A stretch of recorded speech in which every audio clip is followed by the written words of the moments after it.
We're speaking to Alex Tan this morning. He is the managing director of Avidity Group of Companies. Thank you so much, Alex, for speaking to us on the Light Breakfast. Thank you, Bel, JD. Really, really honored to be here.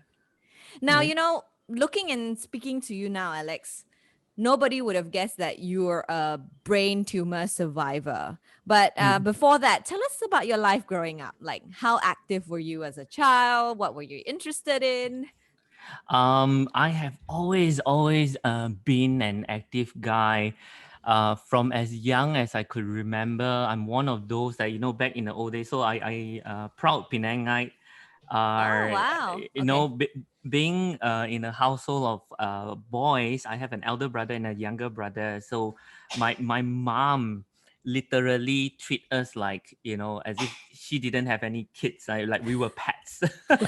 Only when it was dinner time, she would just say, "You go out, you make sure you come back by 6:30 p.m." Right before that, if we disappear, it's fine. So I've always been the one that is out and about. I remember cycling, couple kilometers from my house, going to friends' house, and in school, very active in scouting movement. In university, I play basketball until today, every single weekend. I've always had a very, very active lifestyle. Oops. Hold on, one more, Bell. Come on, one more. Right. So sorry about that. Okay. Imagine if this was live and then we'll have to press the mute I'm button. gonna use this, man. I Okay. got a video. So you grew up in Penang and you do your tertiary education there as well? Or So I was one of those that was very lucky to get a JPA scholarship, but unlucky, it happened during the 96, 97 crisis. Very similar to a crisis now. Was supposed to do my A levels here and then go to the UK's. But because of the crisis, the government had to stop the program. So I ended up in the only three private institution university back then, which is University Tenaga Nasional. So proud, born, bred, and educated in Malaysia, in University wow. Tenaga. Yeah. Okay. So tell us about the time when you found out about your brain tumor. Like, how old were you then? So this year marks my 5th year anniversary. So I'm 41 this year. It happened when I remember before I hit my birthday, I was 35 technically. What happened was I started to lose my eyesight. So one of the major symptom of brain tumor that I had is called a pituitary macroadenoma. Um, so the tumor was a big tumor. It was actually pressing against my optical nerve. So my eyes was fine, but the signal couldn't get through to my brain.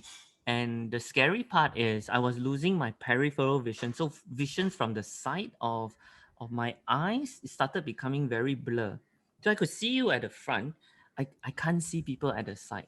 So it was a very, very kind of confusing, kind of scary kind of a moment in my life because every morning I will wake up, checking on my eyesight. Yeah. Was that the only symptom that prompted you to go get this checked?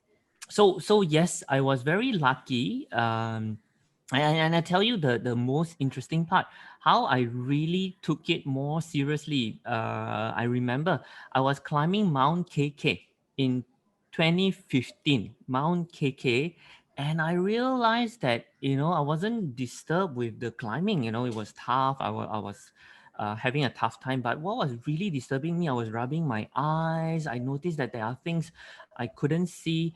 I was lucky I didn't have migraine. I didn't lose any form of balance. So the doctor keeps saying, wow, dude, you are really, really lucky, that there wasn't much of any other symptom. Imagine if any symptoms were to happen in Mount KK, right? I would Yeah. have been, I don't know what to do. So at that point, did you immediately think, oh, it must be a tumor? Because usually it would have been probably just like cataract or glaucoma or something, right? Exactly. I went to see, in fact, I just went to see an optician first to get my glasses checked. typical like anybody. I have astigmatism, so I thought getting older, so have to have my glasses changed, right? I remember I went for the first one and there was a more junior staff. So he had my check. I mean, he was professional. He did all that he needed to do, and he said, "Mr. Tan, nothing wrong with the power in your eyes. Everything looks like the same." So then I brushed it off. I thought it was my imagination. 1 month later, I went back again and then I requested for a more senior guy. And the senior guy, having experience in this, right, he immediately say, "Mr. Tan, I think you better go and see an eye specialist." So I remember that fateful day. I was there for about close to 2 hours. At the 1.5 hours point, they ran about 3-4 tests by then. Couldn't find anything wrong. Then I started describing a little bit more, and then wow, it happened. Called me to his room and he sat me down. He said, "Mr. Tan, I'm sorry to tell you, I suspect that you have a brain tumor." And he used this word suspect, right? And he says that I'm going to write you a recommendation letter. You need to confirm it via MRI. But on hindsight, when I saw the report that he saw, he knew, it was He a just didn't want to freak tumor. you out. He was already freaking me out, but Right. but the search of the feeling back then was more of confusion. Like you go to see an eye specialist and then he tells you that you have a brain tumor. Like logically, it didn't have any correlation at all. So there was a shock to the system. Like, wow, what just happened, right? And then immediately started calling friends. Who should I talk to? And even more scary, they say, "Alex, for your case, you have to see a neurosurgeon." The most The high brain end of surgeons. Yeah. the brain surgeon. And it was a crazy journey. Okay. So when you went to see the brain surgeon, the neurosurgeon, you did your MRI, he sat you down and told you you had a brain tumor. Yeah.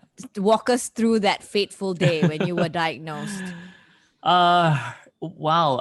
I think the first time, I still remember the first time when I met the surgeon. They were very professional and they were very smart. They refused to give you any diagnostic at the first meeting. So the first meeting is always getting to know him and him telling you the process, and he will insist on an MRI. So the first one, he was dodging, like the Matrix and all. I asked him, "Is it this?" He said, "Maybe is this. Is it that? Is maybe everything is a maybe." So what happened is you get more confused, you get more worried, right? You thought that the moment that you see him, he will give you tons of answer. Actually, no. You will end up with a lot more question. I think it's the right thing to do. So when I was diagnosed, it was without a shadow of a doubt, because the MRI, the X-ray came out. My tumor was the size, you put your index finger and your thumb together. It's like a golf ball. It's a golf ball. That's exactly what he said. Alex, and then he was joking, he was jovial, because I'm quite an upbeat guy, right? I'm not a downer. And then I remember him saying this, "Alex, you got the mother of all tumors." Wow. He said a typical tumor is like 1 cm. Yours is about 2.5 cm, size of a golf ball. He said that. Oh my Wow. Yeah, goodness. it's right smack in my brain. And how did you feel? Like, were you worried? Like, what were some of the thoughts that went through your mind? Wow. Well, I use this analogy sometimes, and it's so real. It's like a surge of lightning, right? Just taking over my whole body.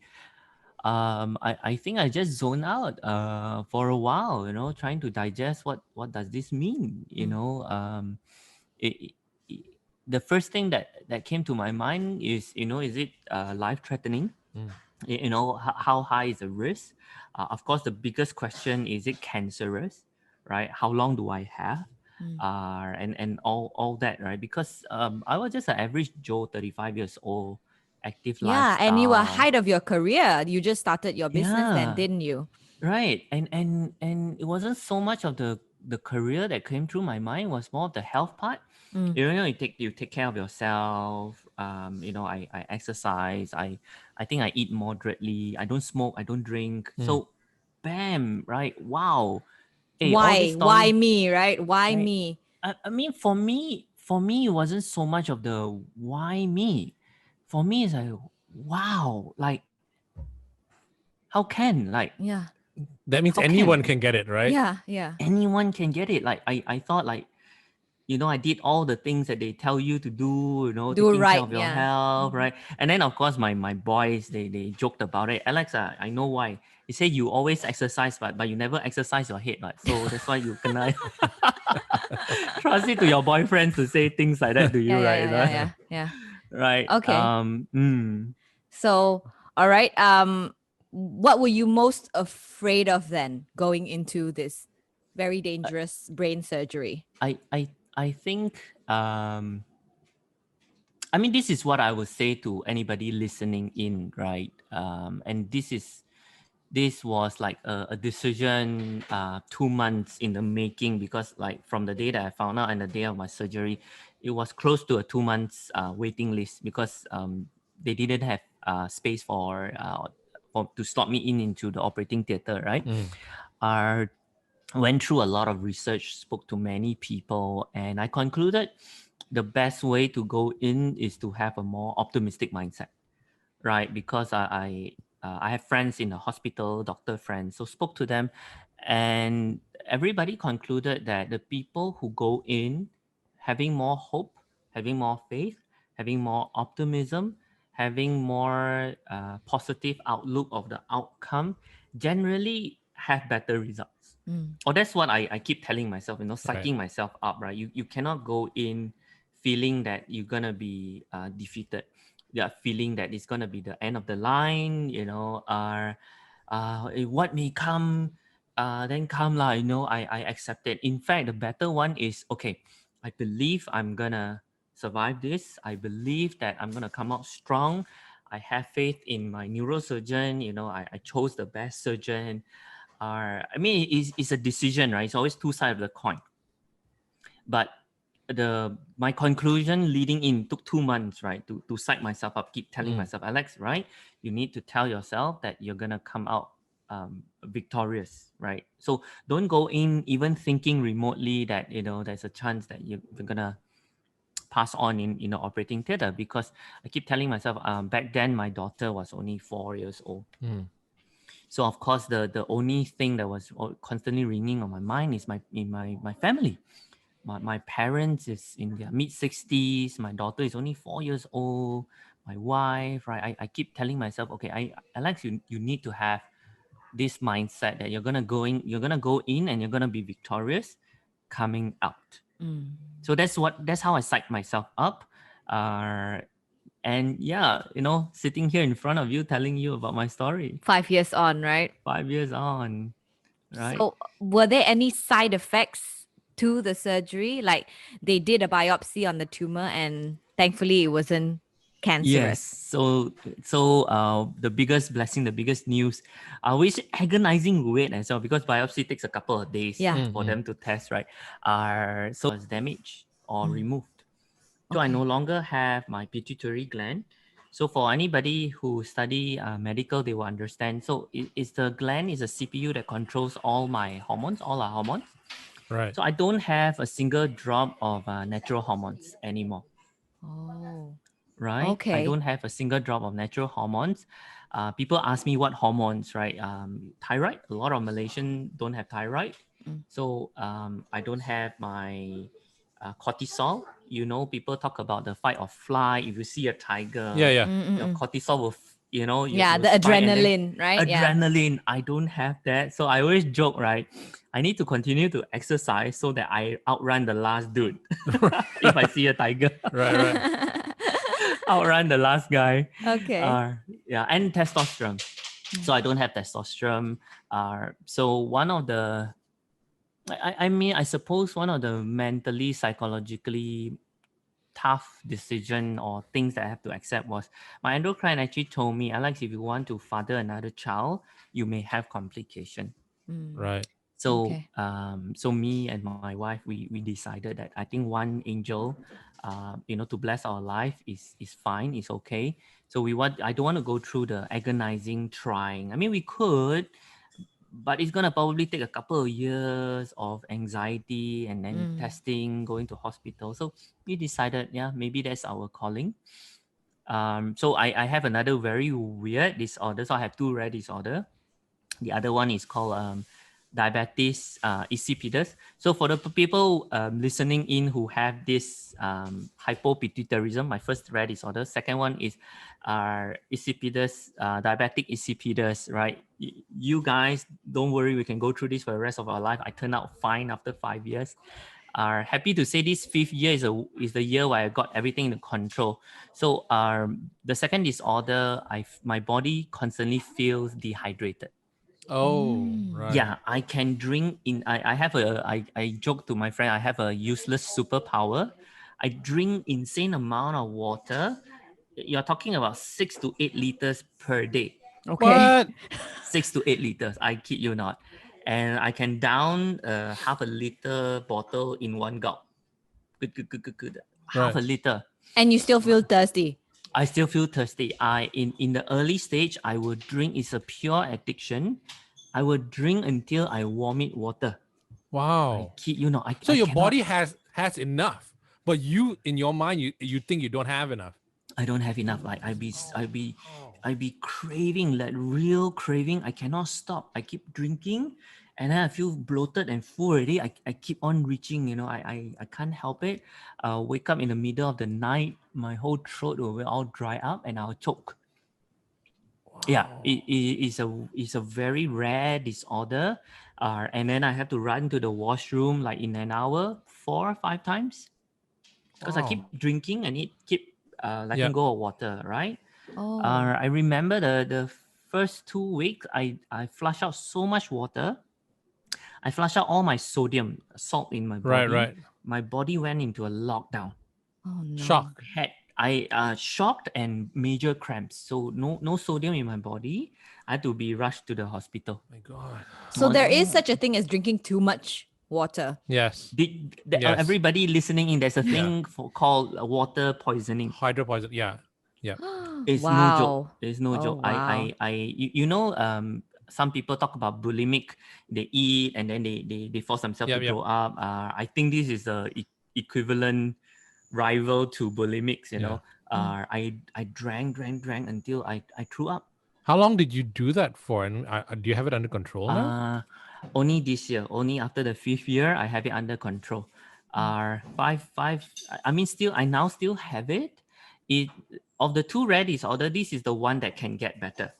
Right. My The, first the diabetes insipidus. yes, Okay. the water diabetes, right? Is the one that can get better so the doctor did tell me that it's supposed to get better With medication or what? with medication and naturally. Oh, I see. And the medication was very expensive. Like one tablet is like 5 ringgit. So Whoa. imagine Wow. if you take one tablet per day, it's 150 bucks like per month, right? Yeah. So and if I don't take it, I'll be running toilet all the time, and then middle of the night I will wake up 3-4 times. I can't get good sleep. Yeah. Okay. So Yeah. you have to deal with these disorders for the rest of your life. Yes. And this is I guess this is a trade-off from not losing your sight and Yes. getting the brain tumor out. Yeah, I mean, so Belle, you are right. On hindsight, right? I mean, every time past 5 years when I go through what I went through, I must say physically it's very difficult. Psychologically it's also difficult. But on days when it was difficult, I just remind myself, hey Alex, you gotta go at second chance, right? The trade-off that you got was your eyesight back in your life, right? You still get to spend time with your family. So, and then every time I say that, I say, yeah, I will take this any day. I'll take Would this you any have day. would you have been able to survive if you left the brain tumor in there? Who Was knows? that ever an option? Okay, the option wasn't so much on my life, was more on my side. The doctor did say if I don't do surgery, I probably will go blind because my optical nerve will probably snap. I still remember he used this term that the tumor was erosive in nature, and but if we don't remove the tumor, it will erode the nerve, and I will be blind forever. Right. Okay. So it wasn't so much of an option. Do I want to go on with my life being blind and still have the tumor, or have the surgery and Live with these live little with these niggling conditions? disorders. Yeah. So Well, do you get to, like, for the hormone thing, do you get to take like supplements or something to help? Nope, no supplements. It's not a supplement works to boost things that the hormone helps you with. so you have So to my have one, hormone therapies. yes, Okay. I have hormone. I have all the hormone therapy. So I have to take thyroids. I have to take cortisol. I have to take testosterone jabs. So this is the positive side, right? I've learned to see the brighter side of it. So I mean I can share with the listeners, right? Uh, my journey for the past 5 years introduced me to so many crazy things that hormones can do to us. So to all the ladies who are mummies out there, right? I will be the few men that you will ever know that understand what it feels to have morning sickness. So I Really? experienced, I'm not kidding, bro. I went through morning sickness for about 1.5 years. Yes, because morning sickness is your hormone, acting up, Yeah. the body changes, right? Imbalance. Yeah. Imbalance. So I feel nauseous. I still remember driving, pulling up at the side, going to the drain, and then trying to vomit, but nothing came out. It's just this feeling of nausea. So I know how it feels. What in the world? I'm not kidding. I know how it feels to have PMS, premenstrual syndrome. There are days that you feel sluggish, your mind want to do things, your body doesn't want to move. I know how it feels to have cramps, crazy cramps. Right. How? You mean you get cramps in In the your in the early stages, because okay. I was the sodium thingy, right? Right. I for the thyroid people, I know how it feels when you cannot retain heat. So Mm-mm. for a good year, I was this weird Asian dude who was always on his jacket. My body couldn't retain heat. I was cold all the time. My hands were cold, my feet were cold. I was wearing jacket everywhere I go. Did you sweat? Thinking, no, I didn't sweat. Even in the hot sun, you had no. I mean, maybe not in the hot sun, Right. but in like, let's say in the mall when the room temperature was just normal, everybody Yeah. was just normal. Yeah. I was feeling cold, right? Wow. If you go to those, building that's like freezing cold, I can't last long. I would have thick jacket. Right. Um, and then so this is the how I use it to my advantage, right? So cortisol is a booster. I have high risk, people tell me, for depression, because the hormone most related to depression is this hormone called cortisol. Right, so I have zero natural cortisol, so I have to take replacement, right? And it's also the hormone that boosts up your energy, the fight or flight, the adrenaline. So on days where I feel down, so I joke with my doctor, feel down, can I pop an extra one or not? To give me a booster, right? He says he didn't exactly give me consent lah. He Yeah. says, if you take a little bit, it's fine, right? Yeah. But you don't do it because of that. I do it when I'm sick. So when I'm sick, I have to pop double the dosage Okay. that I usually, so that my body can fight, Can heal whatever. itself. Yeah. Right. So on days when I'm really, really down, like on the evening when I'm really down, I will have to pop an extra pill. So Okay. so I So remember all my that, yeah, your hormones are all controlled externally now. yeah. And I think it's all in the mind as well, conditioning. I still remember I'm one of those rebel where I remember my doctor gave me a higher grammage in my cortisol. So I asked him, doctor, what is the lowest amount that I can and should sustain on? Mm-mm. So he gave me the grammage for my Yeah. case, right? So I conditioned myself to get the lowest. So I maybe I needed this. I conditioned myself to get the lowest. so that my body can run. So because I've always been an athlete, it's like marathon and you drink. Yeah. Mm-mm. You can choose to drink a lot of water when you run. Mm. But the pros, they drink a certain amount, just nice for you to complete the race, not having too much in Yeah. your body. So I have that mindset that I train myself to have the lowest dosage that I need in a safe zone, right? But if I need extra, then I just pop lah. So then I know it's still safe for me, you see, Yeah. Yeah. Yeah. Because right? you don't want to get hooked on it as well. Yes, exactly. And cortisol is steroid based. So Mm. I Mm. get bloated. So I can tell you guys, my doctor told me actually I should be prepared that I should be overweight. Because steroid, I will have this thing called moon face. It's not fat, it's just steroid. Mm. Thyroid, too little thyroid can get you bloated. Too much can Mm. make you very thin. Yep. And testosterone, controls your muscle and body mass, right? So if I didn't have a healthy lifestyle and mindset, I should be going fat. Yeah, but I mean, with all these odds stacked against you, you're still a successful entrepreneur, you're a speaker, you're a leadership coach, you're also a triathlete. How do you do it? How do you do it and do it well with all these odds stacked against you? You're not supposed to be able to do a triathlon.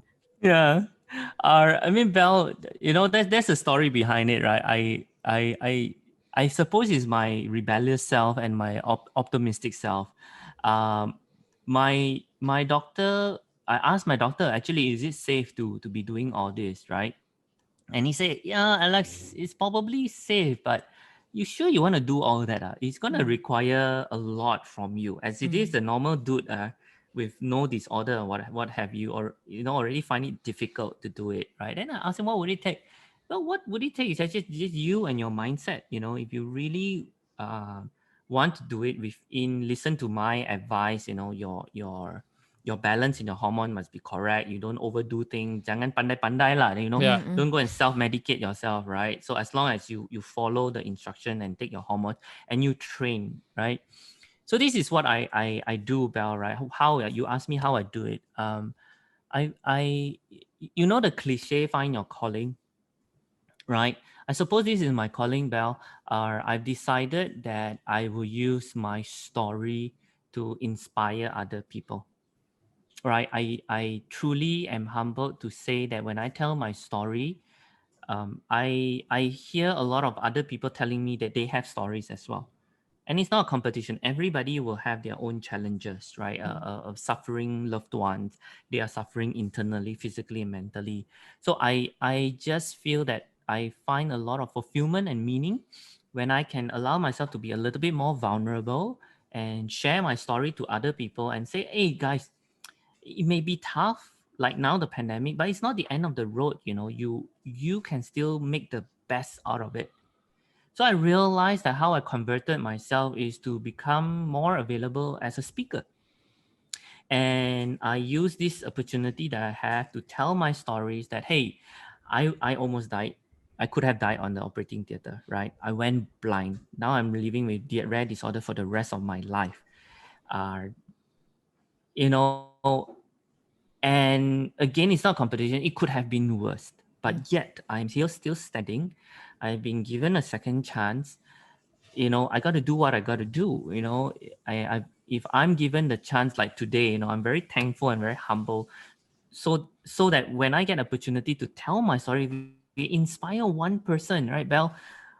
And he believes that, hey, yeah, whatever that's happening to me, is now it's not a death sentence, right? I can take charge. And I did the triathlon. Truth be told, if I'm very personal about it, Belle, I wanted to feel normal because back then I felt so small inside. I felt inadequate. That's the word I use on myself. Alex, are you still the same person? If I show you a picture back then, I was actually bloated. Had a big belly, bloated. Couldn't tell whether it's my food or my hormones, and I wanted to complete the race. Just complete the race, just to feel that, Alex. Yeah, if you really work on it, you can do it. Were you a So different person before this ordeal? How has life or how has your perspective on life changed after this whole ordeal? Um, People ask me that all the time, and now I have a relatively accurate answer. I think I'm more refined in my thoughts and my perspective and my focus. I think before this, personality wise was pretty much the same. I'm upbeat. People call me an extrovert. I'm sociable. I think that part is the same, but how I use my time has changed significantly. I spend less time on frivolous things that I think is not beneficial. So I spend more time on empowering things for myself or empowering others. Mm. Right. So I use a Mm. lot of my time to exercise. I'm quite a health advocate. I exercise very frequently. So as part of what I do professionally, I've come up with 6 pillars, right? Mm. Can I just share the Yeah, six yeah, pillars yeah. that I Sure. think Yeah, everybody sure. should think about? So the 6 pillars, I call it the 6F model, right? The first pillar is fitness and finesse. Fitness is for strength, finesse is for your agility. Sometimes you're healthy but you're not agile. Mm. So I realized that firsthand, at the age of 35, no matter how successful you are, if you don't have your health in check, everything goes out the window. True. Correct. Right? Yep. You don't, even you have $1 million in your bank account, you cannot remove a brain tumor. You cannot remove the risk of dying on the operating theater. So take care of your health number one. Number two is feelings and faith, your emotional side, especially for those spiritual, your relationship with your Almighty, right? I think it's very important because that's a foundation of making you feel strong internally. Mm. Because you have demons that will come and attack you or seduce you when you're all alone, when you're going through all this hard time, right? So you must have a force. I just leave it at faith, lah, huh? Mm. That strengthen you internally so that you can overcome whatever you need to overcome. Third one is focus and faculty for the mind, in your intellect. So if you continue to have ability to learn, right? Study, take up a new skill, push yourself to do a triathlon. Since then, I'm very, very proud to say, I did some of my dream things like go diving. And my doctor scolded me. He said, Alex, you got nothing to do, is it? Wow, why so active one now? I want to do triathlon, want to go diving. And diving had some risk because I had surgery in the brain, right? And diving is compressed Right. Pressure. pressure, right? Yeah. So if anything inside, get pressurized and then I pass out, let's say, hypothetically, I would be a goner. Mm. The surgeon was very honest. He says, Alex, to be honest, they didn't have enough data on people survive brain tumor and Tumors going and into going diving.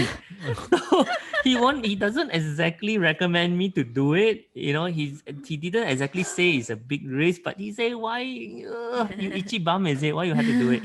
But I had to, Bel. I had to, JD, right? Because it's the things that I procrastinated in my life. Mm. It's like now or never kind of thing. Yeah, Yeah. it's like I had to go through a tumor to remind me that, Alex, life is not just about going through life, go to work, coming back from work. You need to pursue your dreams.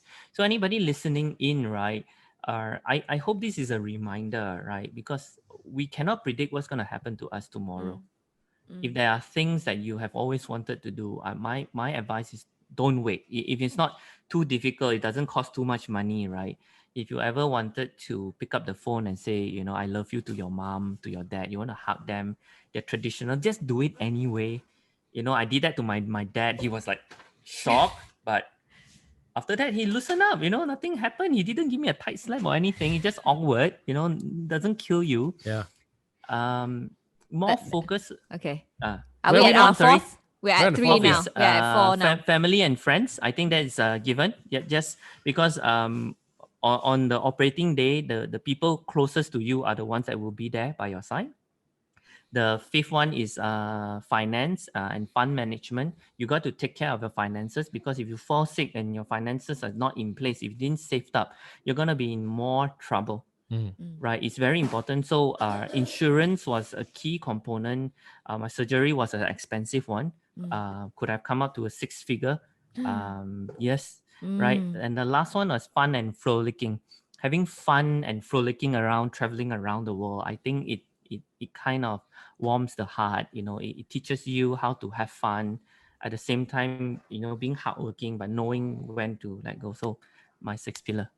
We can't Nice. frolic too much now, though, unfortunately. Yeah. Yeah, but I mean, what would your advice be to maybe struggling business people right now who are incurring major losses, in their companies, or people who have lost their job, who have lost their income? What advice would you give to these people right now who are struggling financially, emotionally, mentally, everything? So I will say this to everybody, inclusive of me, right? Being very humble about it. I want to say that if you are maybe I tap a little bit on your spiritual side and on your faith, right? I believe that from my Muslim friends, they taught me you are not tested for more than what you can take, right? And everybody can be successful in good times. And we are tested the most and we thrive the most when we are having challenges. And that's my own personal belief, right? If things are good, everything comes your way, then don't need to be intellectual. You can do the job. But now is actually the best time for you to test your ideas, test your business strategy, test your changes. Because if you can survive the current condition, you are set for life. I don't know if you agree or not, right? When times are tough, right? There are people who becoming richer. In fact, if you see the statistics, right, the rich people are becoming richer during the pandemic, not less rich. They didn't lose. Why? Because they were very smart to pivot. So if you're having a tough time, the question is, have you worked hard enough to pivot? Have you pick up the phone to talk to enough people? Have you gone to courses? Have you attend seminars? Have you reached out to your mentors? Or are you just in your room just worrying and then not doing anything? Right? I can tell you, because of the pandemic, I'm more connected. People are more willing to speak. On LinkedIn, people are connecting and helping each other. There are movement going around. There are free courses for entrepreneurs. So I think there's more opportunity now to learn. I'm not saying that you'll be successful. I'm saying that you have the opportunity to reach out much easier. People are more compassionate. People are more willing to pick up the phone and say, I'm struggling now. I'm not asking for money, but can I seek your advice, seek your wisdom? People are more willing, right? So test yourself, pivot, change, learn new things, and then tell yourself, if you can survive this, you're set. All right. Well, thank you so much, Alex, for that really inspiring story. Yeah, we've definitely learned a lot from you as well in this Yeah. half an hour. Yeah, thank you so Yeah. much. So privileged to have this opportunity to share my story, and very, very humbly again, this is to a shout out to everybody who's going through a tough time, right? Please know that you are not alone. Never feel that you are alone. Reach out to Bel, reach out to JD, reach out to me. Yes. That's the most important part, right? Never feel that you are alone in whatever that you're going through. Everybody is going through some form of challenges, and it's not a competition. It's not something that you have to worry that you don't want to burden other people. In fact, you should think about it. Maybe other people want to be in this together with you. It's not a selfish thing, right? So yeah, that's my thoughts.